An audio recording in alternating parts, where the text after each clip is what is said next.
అక్క అంబాసిడర్, నేను బెంజు, అది పోర్టబుల్. నేను ప్లాస్మా, అది లైఫ్ బాయ్. నేను లక్స్. అందుకే నా అందం దానికి ప్రాబ్లం కాకూడదని ఇలా వచ్చాను.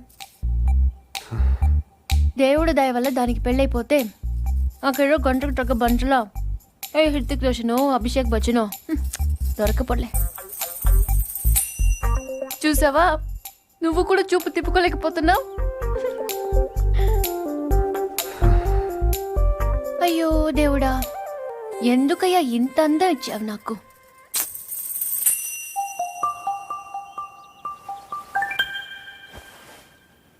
బాధపడకు పూరి.